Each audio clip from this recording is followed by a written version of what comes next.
After a while, I slide down the wall, cradling my swollen hands, panting. Pain stabs my chest. I wonder if a person's heart can really break. Probably. The word broken-hearted had to come from somewhere. I imagine my heart busted into a dozen glassy red pieces, their hard, jagged edges stabbing into my flesh at every beat. It may not be scientific, but it matches what I feel. Part of me thinks I will die right now, bleeding out on the inside. But it isn't going to be that simple. Eventually, my breathing slows, and a general despair descends. I will never see Lenore Dove again. Never hear her laugh coming from high above me in the branches. Never feel the warmth of her in my arms as we lay on a bed of pine needles. My lips press from the hollow of her neck. Never pull a stray goose feather from her hair, or listen to her play her tune box, or press my finger into the crease that forms between her eyebrows when she's puzzling out a thought. Never see her face brighten at a bag of gumdrops, or a full moon, or the sound of me whispering, "I love you like all fire." It's all been taken away. My love, my home, my ma, my sweet little brother. Why did I tell him he's the man of the house now? That wasn't fair. It's too much for someone so young and hopeful to shoulder.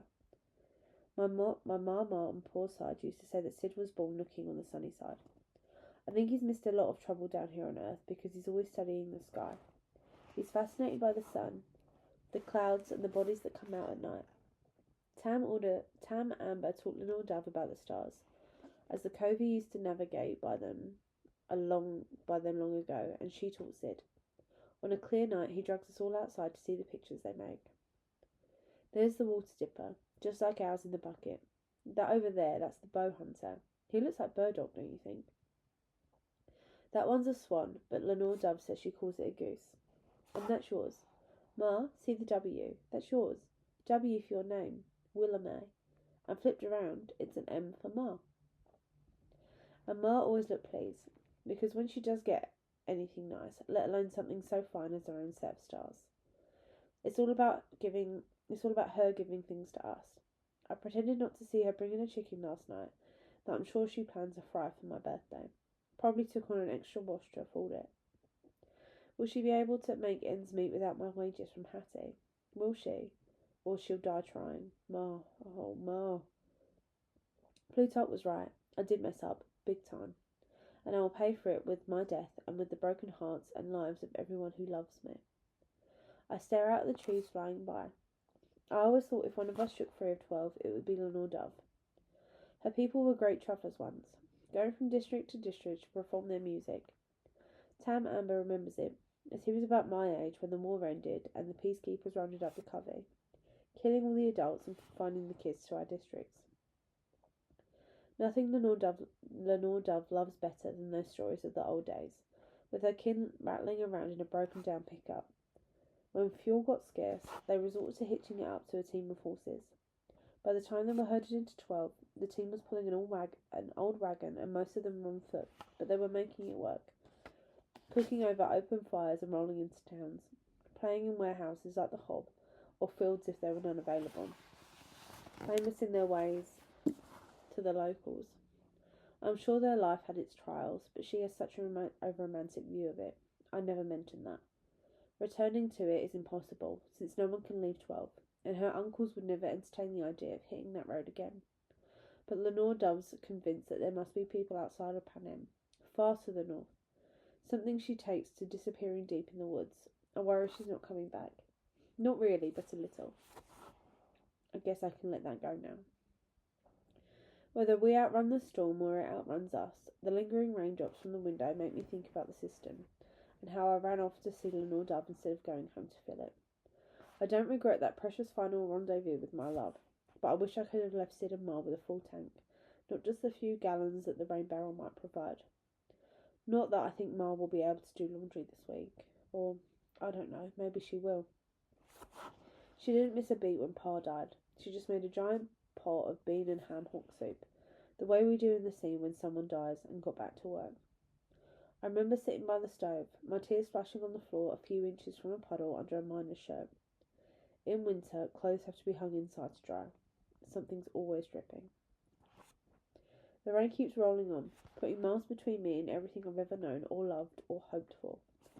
Dreams of one day letting Ma quit the laundry business, leaning on Sid, about his schoolwork so that he might get a coveted above-ground mine job, like keeping books or loading trains, where he could always lay eyes on the sky. And a life with Lenore Dove, loving her, marrying her, raising up our kids, her teaching the music and me doing whatever, digging coal or making white liquor. It wouldn't have mattered if she was mine. All gone, all lost. Woodbine no longer seems reckless, since he got to die in 12 and not in some sadistic arena out west like I will. A few years ago, the arena would go darkish without warning, and these giant coal-black weasels would melt right out of the shadows and attack the tributes. I think about the pointy teeth ripping off the face of the girl from District 5. I should have run. I should have let the peacekeepers blow up my head in the square. Plenty of things are worse than a quick, clean death. By now, I might be wrapped in white linen, sleeping with my kin under the Abernathy headstone. We don't tend to let bodies ripen in the heat. Several hours pass before a key is turned in the lock, and Plutarch sticks his head in my compartment. Feel up to joining the others. He says this like I'm recovering from a bellyache, not from being tasered and torn from my life. I don't know what to make of this Plutarch.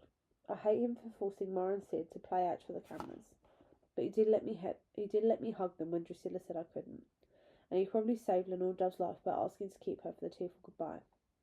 He's as unpredictable as lightning. Might be worth staying on his good side. Besides, I need to check on Luella. I'm all she's got now. Sure, I say. Plutarch orders the peacekeepers to uncuff me, and then leads me down the rocking hallway of the train to another compartment. Moulded plastic seats in an array of neon colours line the sides of the car. Oh, I sided next to Luella, across from Maya and Maisley. Anybody hungry? Asks Plutarch. No one replies. Let me see what's cooking. He withdraws, rocking the car door. I nudge Luella with my elbow. Hey girl. I offer her my hand. Hers slips into mine, icy cold. Hey, she whispers. It wasn't fair how they took you. For the first time I consider this. Fair? It sure wasn't. My reaping was irregular, maybe even illegal. But the number of people in the capital to whom I could plead my case is exactly 0. I'm nothing but an amusing tale for Drusilla to tell between the caviar and the cream puffs. For me, or anybody else, I tell Luella. Her little face is so pinched that before I really think it through, I ask, so you're going to be my ally or what, sweetheart? She actually smiles.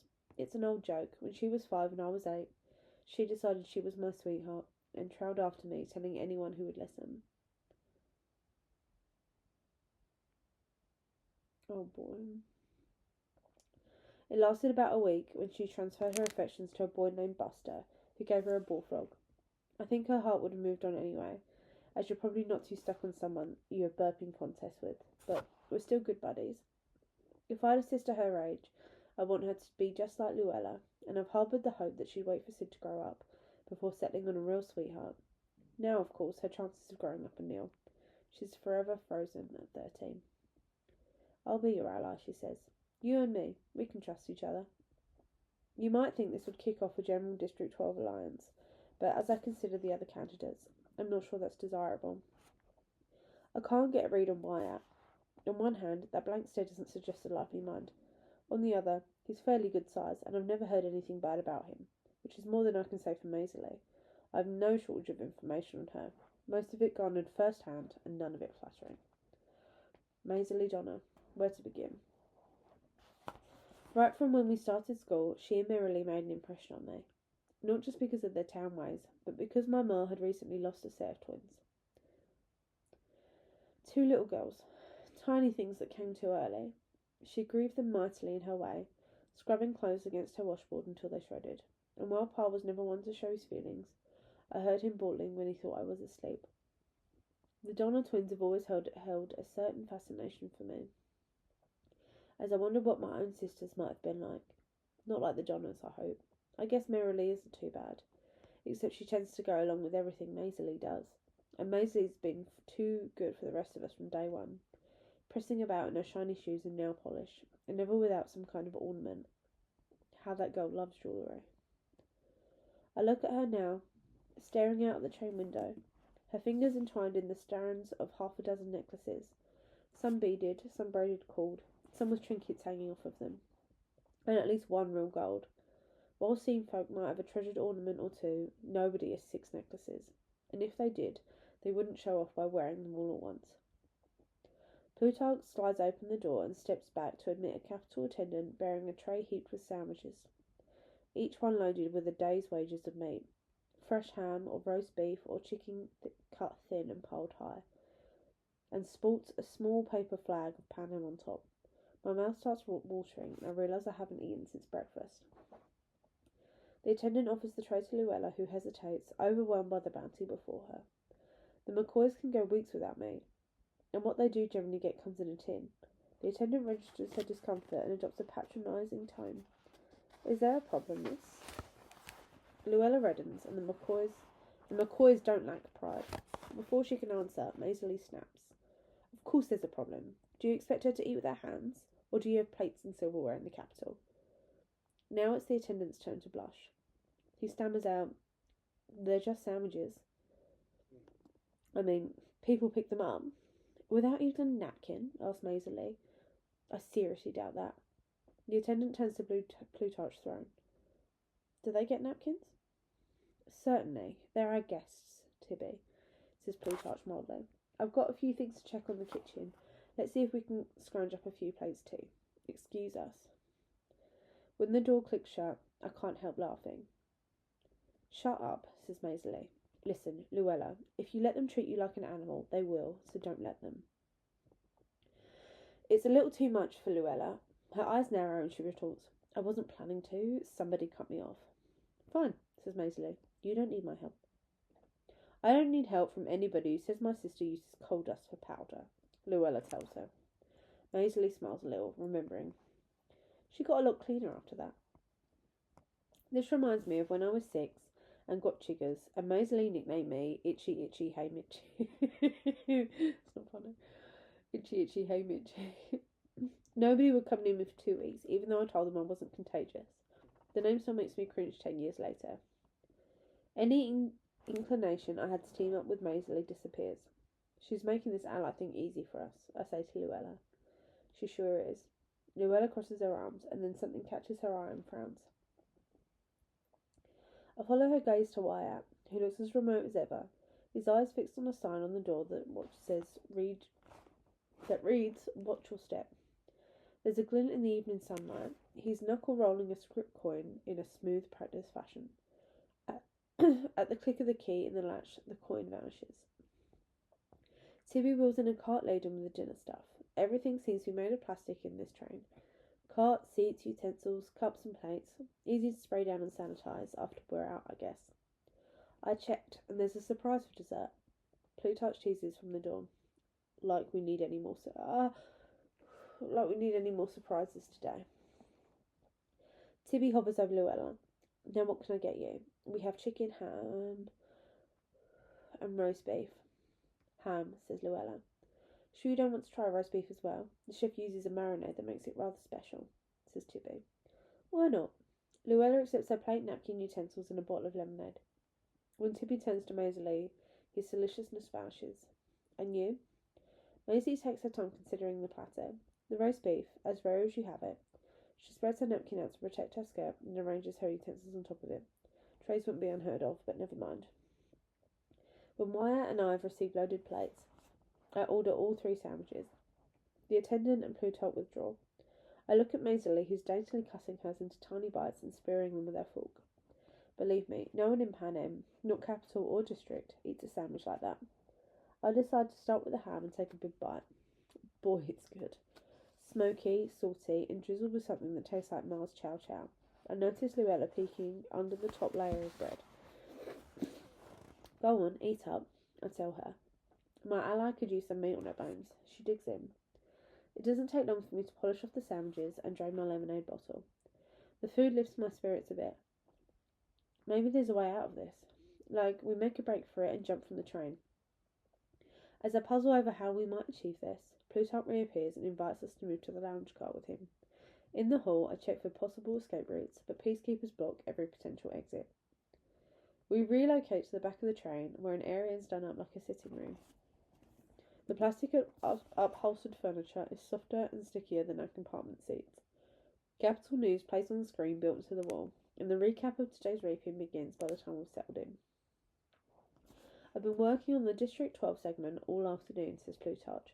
Give it the old heavens-be spin. You four come off beautifully. Drusilla totters in the door, a tall red drink garnished with vegetables in her hand. The front of her yellow military jacket, now unbuttoned, keeps flapping open to reveal her undergarments. Plutarch offers her a chair. Saved you the best seat.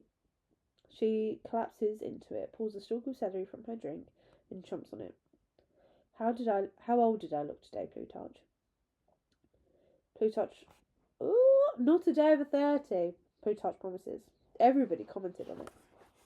Well, you get what you pay for, she slurs, gingerly probing her cheekbone with the celery. She points at the screen and laughs. Ha! There's Juvenia.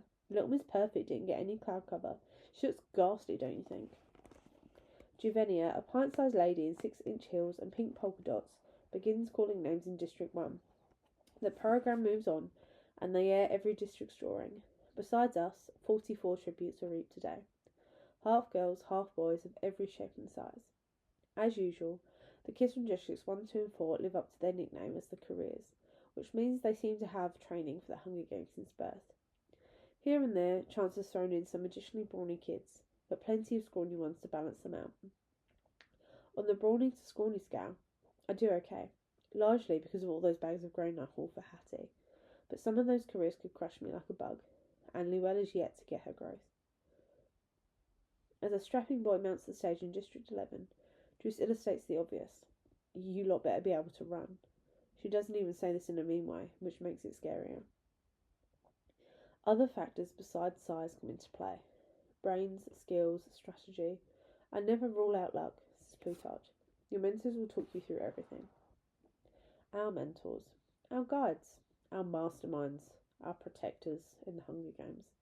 Is that the District 12 tributes don't have automatic members. Not even one, because we're the only district without living victors, and that's who the job traditionally falls to. In 50 years we've only had one victor, and that was a long time ago. A girl who no one seems to know anything about. Back then, barely anyone in 12 had a television, so the games were mostly hearsay.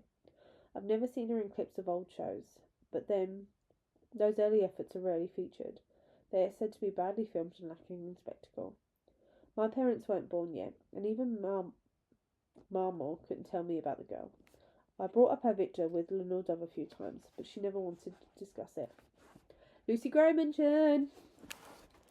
Who are our mentors anyway, I ask? So, Lucy Gray was in the 10th Hunger Games. This is the 25th Hunger Games. It's only 15 years ago because Tam Amber was a teenager. I think, well, he was the oldest of the Covey clan at the time. So he must have been in his late 20. So he must only be 35 now. Interesting. I wonder who her mum is. It must be Maud Ivory. Because I'm pretty sure Maud Ivory was the only other girl. Anyway. Where was I? They're in the process of selecting them from the pool of victors, not tapped to oversee their own district tributes, says Plutarch. Don't worry, some very talented candidates are in the running. Yeah, candidates who would be pariahs if they led a District 12 tribute to victory while their own district's tribute died. Most years, I don't even hear about who ends up mentoring the kids from 12. Let's face it, we're on our own. Drusilla lets out a gasp. Daylight is murder. They've cut to District 12 where our fates were sealed. And yet you're luminous, Plutarch assures her. I'll watch both fascinated and sickened by the flawless transition from Moseley's drawing to Wyatt's and mine. Not even a hint of Woodbine shooting or the turmoil that followed. And there's my name, and there's me, and there's Marl gasping, Sid crying, Lenore Dove with her hand clasped over her mouth. That's not what happened, I say. None of the footage has been tampered with. Not really. Time to do that properly, says Plutarch. I just did a little card stacking to help you out. You did what? Said Luella. Before he can answer, Wyatt, who hasn't opened his mouth, except to eat since 12, weighs in. He stacked the deck in our favour. He shuffled the shots round to give us an advantage. Plutarch beams at him. Exactly. A corner of Luella's mouth twists down. You mean like in a card game when people gamble? Isn't that cheating? It is and it isn't, says Plutarch. Look, we really need to sell you to the sponsors. If I showed the audience what really happened, that Chance's head being blown off and the crowd control and Hamish attacking the peacekeepers. I object. I didn't attack anyone. They attacked my girl when I stepped in. Same thing, says Drusilla. You're not allowed to interfere with our peacekeepers. I'm trying to show you in the best possible light, says Plutarch. Maisie rolls her eyes. Like when our shop calls stale marshmallows chewy and then charges an extra penny for them. I scowl at her. I've fallen for that chewy marshmallow scam more than once. Stress the positive, ignore the negative, says Plutarch. Instead of 4 violent district piglets who hate the capital, Drusilla begins. You're a quartet of attractive kids who hop right up there on the stage to cheers of your district raring to go, finishes Plutarch. You should be down on your knees kissing this man's feet. Maybe you won't get any sponsors, but at least you haven't repelled them. He's given you a total makeover, says Drusilla. You mean he's given the capital a total makeover, scoffs Maisie. Made you look competent when you couldn't even pull off the reaping. I like to think that it was mutually beneficial, says Plutarch, and the audience is none the wiser. I saw to that. I'm entirely the capital's plaything. They will use me for their entertainment and then kill me. And the truth will have no say in it. Plutarch acts friendly, but his indulgences, my family's goodbye, his fancy sandwiches, are just a method to manage me, because happy playthings are easier to handle than raging ones. To get his footage, he'll indulge me right into the arena. As if to confirm this, the door to the sitting room bursts open to reveal Tibby, his face aglow with the 16 candles on a giant birthday cake.